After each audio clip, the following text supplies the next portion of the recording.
I rise today to recognize the Smith County High School Owls of Carthage, Tennessee, Class 2A semifinalists in the 2025 TSSAA State Basketball Championships, and to honor their remarkable journey representing Smith County and Tennessee's 6th Congressional District. These young men embodied everything we admire in our communities: grit, teamwork, and an unshakable belief in one another. From the hills of Smith County, they competed on the biggest stage in Tennessee high school basketball, and they did it with pride, dedication, and heart.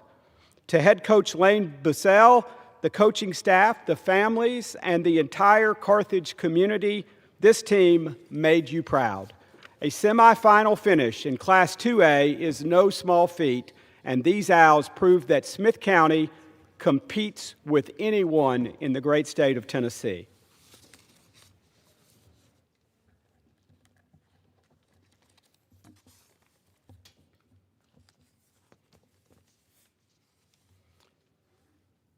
Mr. Speaker, I rise today to honor a remarkable achievement from the young men of Upperman High School in Baxter, Tennessee, right in the heart of Putnam County in Tennessee's 6th District. The Upperman Bees have made their community proud, competing as semifinalists in the 2026 TSSAA Class 3A Boys Basketball State Championship. These student athletes displayed the grit, discipline, and teamwork that defines the character of our communities in Middle Tennessee. From the opening tip to the final buzzer, the Baxter Bees represented Putnam County with class and heart. Their coaches, including head coach Bobby McWilliams, families, the entire Upperman community, have every reason to stand tall today. Mr. Speaker, we celebrate these young men not just for the games they won, but for the example they set.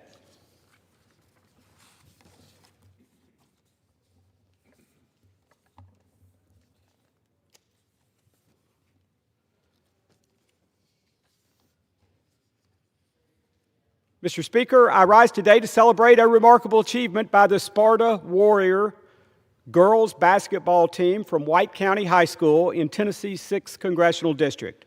This season, the Warriors advanced all the way to the 2026 TSSAA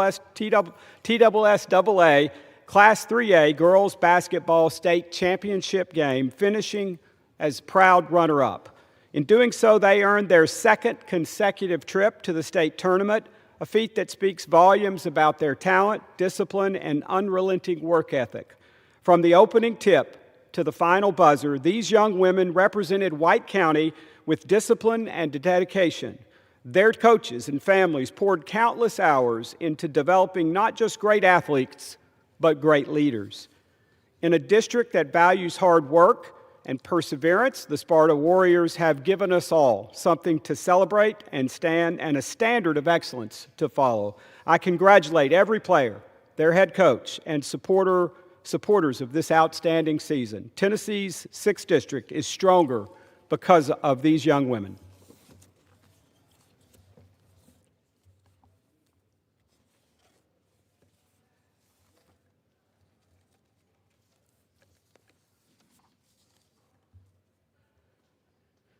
Mr. Speaker, I rise today to recognize an extraordinary achievement by the York Institute Dragons of Jamestown, Tennessee, in Fentress County.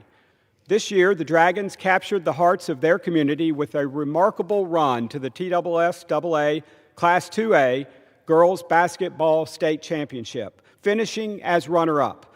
This marks their 5th consecutive state tournament appearance, a testament to their disciplined hard work, an unwavering commitment to excellence. In a county of modest means and mighty pride, their journey to the state championship game reflects what is possible when a community rallies behind its young people. The banner that will hang in the gym at Alvin C. York Institute stands as a symbol of that shared effort and belief. The legacy of Sergeant Alvin C. York, a man who embodied grit, humility, and perseverance himself, lives on in every player who wore the Dragons' colors this season. Mr. Speaker, I ask my colleagues to join me in congratulating the York Institute Dragons on an outstanding season.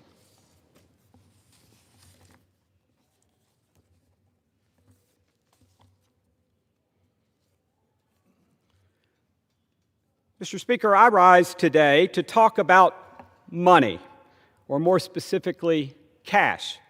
As many of you know, I, alongside my Democrat colleague, Congressman Donald Norcross, have introduced the Bipartisan Payment Choice Act of 2025, H.R. 1138. The bill is straightforward in its intent: to protect the right of Americans to use cash for retail purchases up to $500. This legislation is not just about dollars and cents. It's about preserving the freedoms, privacy, and practicalities that cash affords every American. I hold in my hand a $20 bill, and as probably most of you have looked closely at our American currency knows, inscribed on the face alongside of this bill, alongside the portrait of Andrew Jackson, is the inscription that this note is legal tender for all debts, public and private. The late Congressman Donald Payne Jr., who was deeply passionate about this issue, captured it best when he said that, quote, "Cash is the only option available for millions of Americans to pay for food, housing, and other essentials." There are also major security concerns with digital payments that don't exist with cash payments. Companies cannot misuse your data after a cash payment.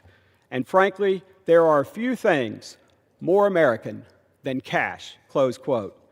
Cash should continue to be the one form of payment that is truly universal, accepted everywhere, by everyone, regardless of age, income, or your background. Yet an alarming number of businesses, large and small, around the nation are refusing to accept cash, despite its status as legal tender for all debts, public and private. Many of our national parks are also taking part in this unfortunate trend. Imagine being denied access to a federal park as an American taxpayer who has cash in hand. It's unreasonable, and we cannot let this continue. The shift toward a cashless society may be convenient for all of us, but it will leave behind millions of Americans. Nearly 1 in 5 U.S. households rely exclusively on cash or have no access to alternative means of payment beyond the physical dollars. Cash isn't just a preference to many folks, it's a necessity. That includes seniors, the unbanked, those on fixed incomes, and privacy-conscious American citizens. Federal Reserve Chair Jerome Powell testified before the House Financial Services Committee, which I serve on, that cash is, quote, absolutely critical because there are people who don't have credit cards, close quote, and that, quote, when stores are not dealing with people who don't have credit cards, it's a serious problem, close quote. And he's right. But not only are digital payments not accessible to everybody, they also come with real concerns about privacy, data security, and the risk of identity theft. The Payment Choice Act is rooted in fundamental American values, the freedom to choose, fairness, and privacy. By giving consumers the right to pay with cash, we uphold their ability to participate fully in our economy while also safeguarding their personal privacy. Paying with cash means you leave no digital breadcrumbs, and your personal information belongs to you. At the same time, America is embracing new financial innovations, and I understand that. Last July, I joined President Trump at the White House for the signing of the Genius Act into law. The law reinforces the United States' leadership in digital currencies by securing dollar-pegged stablecoins as the dominant digital currency in the world. This is an important step forward, but even as we welcome these advances, we must never lose sight of a simple truth. Cash remains vital to our nation's economic stability, our individual freedoms, and national security. In times of crisis, whether it's a natural disaster or a cyber attack, digital payment systems can fail. Just look around the world, and the case for cash is clear. Sweden, for example, is now backpedaling on its decades-long push to go cashless. Sweden's cashless U-turn was driven by security concerns after witnessing attacks on energy grids and communications networks in the Ukraine. Back home, we've seen a disturbing rise in the number of cyber attacks targeting our grid and our telecommunications networks. And if that grid goes down, and if those networks are compromised, you'll be glad that you have cash, and not just a cash app. I want to address the, quote, let the market decide, close quote, argument. Some say we should let the market decide whether a business accepts cash. But the reality is far more complicated. Massachusetts, New York, New Jersey, San Francisco, and other states have passed their own state or local regulations. That's not letting the market decide. And with no federal law requiring cash acceptance, this inconsistent patchwork of regulations creates headaches for retailers and consumers alike. That's not truly a market decision, but rather a fragmented regulation. Establishing a national standard would not only streamline operations for businesses, but also ensure that every American retains the freedom to use cash, a public good, and legal tender. The case of Toby Stover versus the United States National Park Service recently underscored the importance of this fight. The case involves a woman who attempted to pay her entrance fee at the historic home of President Franklin D. Roosevelt in Hyde Park, New York, using U.S. currency, clearly marked as legal tender. Park officials refused, turning her away despite federal law stating that U.S. coins and currency are, again, legal tender for all debts, public charges, taxes, and dues. Think about that. A federal agency declined to accept the very currency issued by the U.S. Treasury at the home of the president, who in 1935 ordered the Great Seal of the United States be printed on every dollar bill to instill public confidence during the Great Depression. That's not just ironic, hypothetical. It is a glaring contradiction in our payment systems. Our legislation is carefully crafted.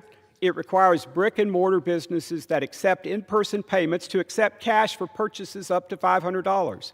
It prohibits charging cash customers more than those paying by credit card, and it includes reasonable exceptions for temporary cash shortages or system failures. We've also built in consumer protections and clear enforcement mechanisms so that the right to pay with cash is not just theoretical, but real and enforceable. As I have said before, cash is and always will be king. As a growing number of businesses across the country refuse to accept cash, it's important for Congress to publicly recognize its importance. Mr. Speaker, I call on Americans to encourage their representatives and senators in Congress to support the Payment Choice Act, and on my colleagues in the House and Senate to join me in affirming that cash should be universally accepted across this great country. Together, we can ensure that payment choice remains a cornerstone of American commerce. Thank you, Mr. Speaker, and I yield back.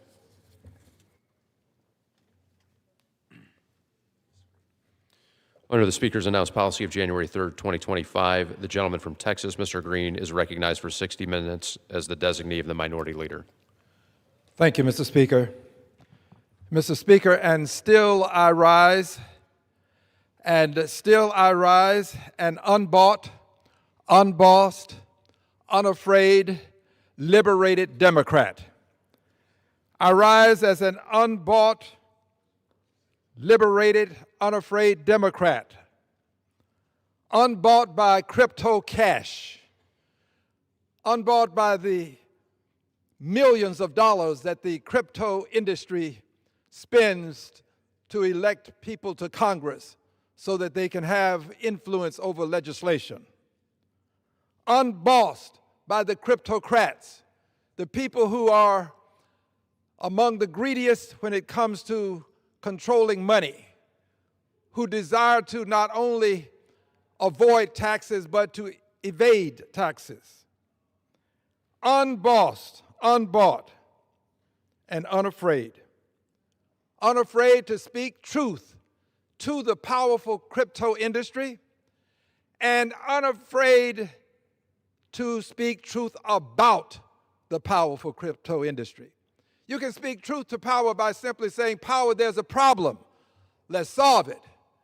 I speak truth about power because I say to power, there is a problem and you are it. So today, as a censured but not silenced,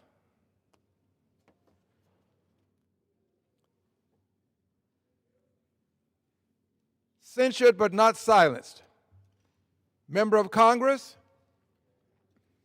who will today speak truth not only to power but also speak truth about power.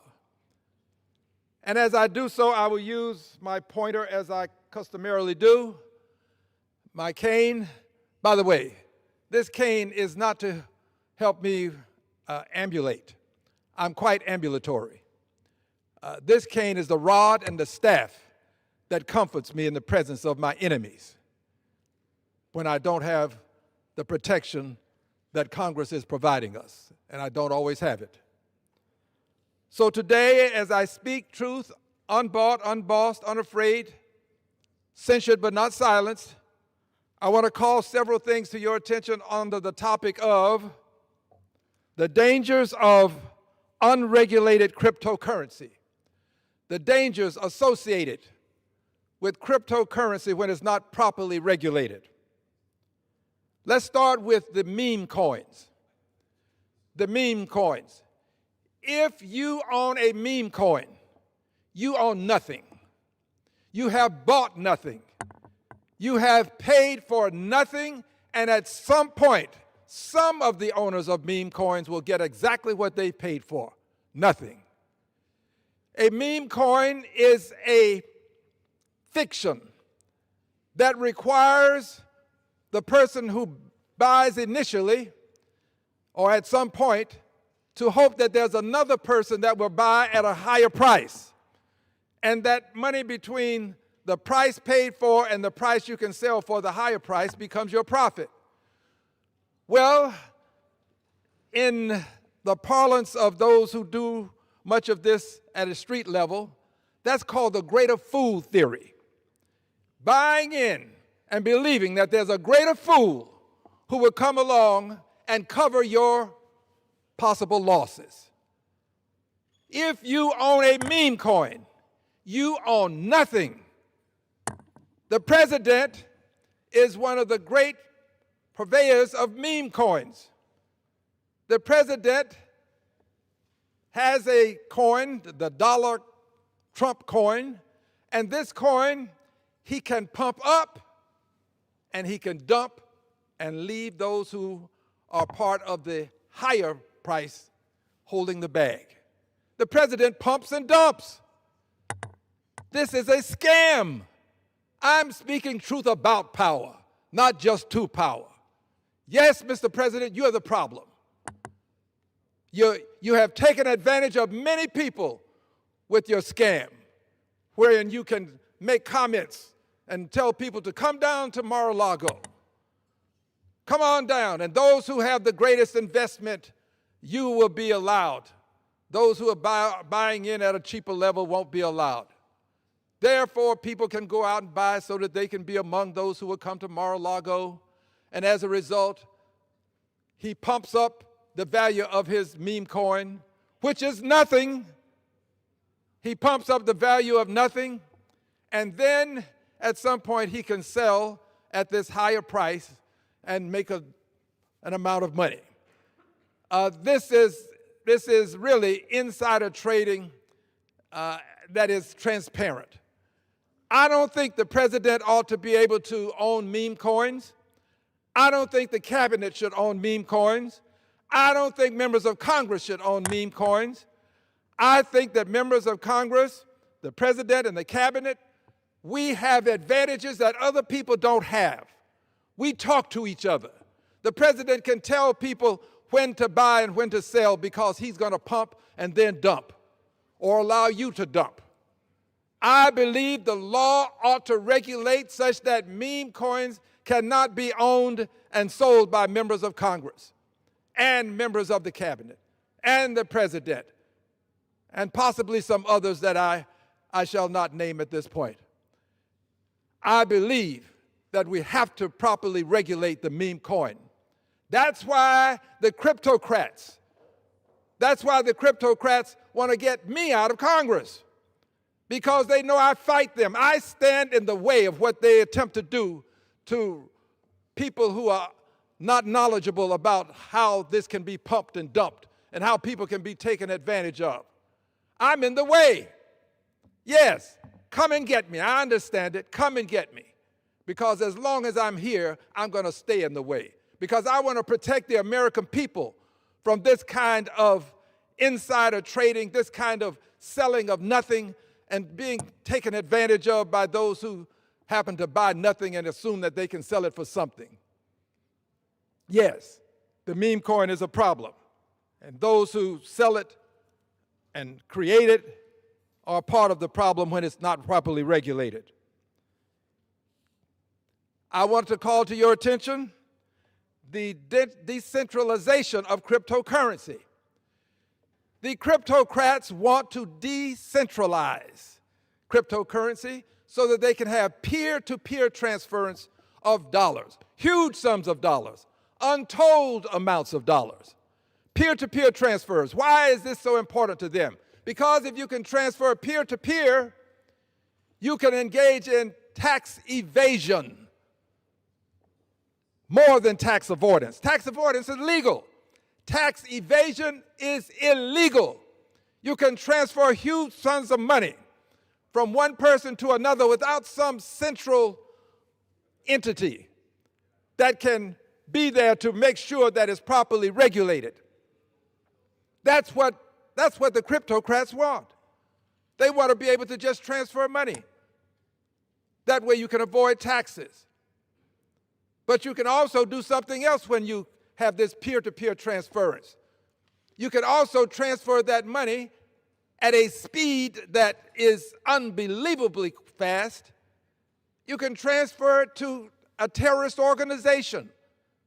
It can be received by those who would do us harm, those who would disrupt our society, those who would disrupt the democracy that we cherish. Yes, the Cryptocrats are in the business of buying and selling, and they're also in the business of contributing to those who would agree with what I am antithetical to, because those who would agree what I'm antithetical to will allow them to have peer-to-peer transfers, would allow them to have meme coins that are meaningless, nothing but a thought, a fiction. I'm speaking truth about power, not just to it. Yes, decentralization without regulation is a problem. And of course, the Cryptocrats, whether wittingly or unwittingly, are moving in the direction of creating something akin to the demise of the almighty dollar. The demise of the almighty dollar. Cryptocrats would, if they could, have cryptocurrency become the preeminent currency. There's a war for currency supremacy going on across the globe. The dollar is the supreme currency across the globe. It is the reserve currency of choice across the globe. The Cryptocrats would have the cryptocurrency become the currency of choice. Use the cryptocurrency. Use it, and you don't have to have it go through some centralized location. Just transfer your money like you please. In fact, if they had their way, cryptocurrency would be tantamount to banks. They would have unregulated banks. And the sad thing about what I've just said is that the banks don't know who their friends are.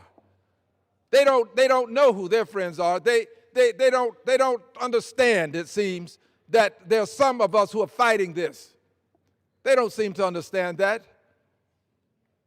Well, I can tell you this. I'm going to protect the American banking system, whether the banks will join in and help or not. I'm going to protect the American banking system because in so doing, I'm protecting the American dollar. And so doing, I'm helping to protect American democracy to a certain extent. Because if the banking system fails, people lose trust. They lose trust in the economy. That impacts the democracy in the sense of we've allowed people to be placed into office that would facilitate this decentralized transference of money. I am opposed to it. And I'm going to protect the banks in this country, a system that has functioned. It has allowed the dollar to be the supreme currency of choice globally. We have to protect the American dollar. I'm going to do that. The Cryptocrats, if they had their way, they would own every member of Congress. Every member. But there are some who resist. I am a part of the resistance. As a matter of fact, I may be at the tip of the spear of the resistance, a part of the avant-garde. I am the resistance to a certain extent. There are others, but I assure you, I am going to remain the architect of some portion of this resistance as long as I'm in Congress. And therein is the operative phrase for the Cryptocrats. He said, as long as he's in Congress. Well, if we just get him out of Congress, we don't have him to contend with. Well, you can do that, but there are others who will follow. There are others who are already in the fight. They're there. But I can assure you of this, I'm going to fight you to the bitter end. Until my last days, I will fight what I see as a demise of the dollar, a peer-to-peer transference of money such that you can avoid taxes, the creation of nothing and selling it as something. This is the epitome of ridiculosity to allow such things to occur and not challenge them. I assure all who listen, I'm going to protect your wallet. There are people who say they want to put more money in your wallet. Well, I'm going to protect your wallet and make sure that you can get money in your wallet and not allow people to cleverly disguise themselves as persons who want to regulate when in fact they just want to pass something under the guise of regulation so that the cryptocurrency, the Cryptocrats, can continue to move in the direction of dominance with the cryptocurrency, the crypto dollars, as it were. This is not something that we should take lightly, and I do not. I want to assure you that I am censured but not silenced. And I also want to assure you of something else.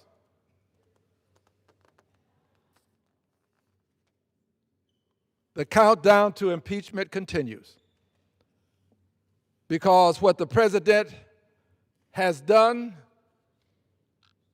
as it relates to wars, relates to pumping and dumping, which I've explained earlier, and as it relates to his disrespect for the Constitution of the United States of America, he's done things that are clearly impeachable. It's just a matter of time, Mr. President. Your day will come. Someone is going to stand in the well of the House of Representatives and read articles of impeachment to remove you from office. It would be the thing that this country should do so as to prevent another cryptocrat such as yourself. Yes, the president is a cryptocrat. To prevent another cryptocrat such as yourself from assuming power.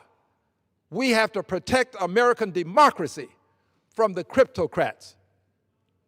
We've already had a former vice president to say that this president is a great threat to the republic.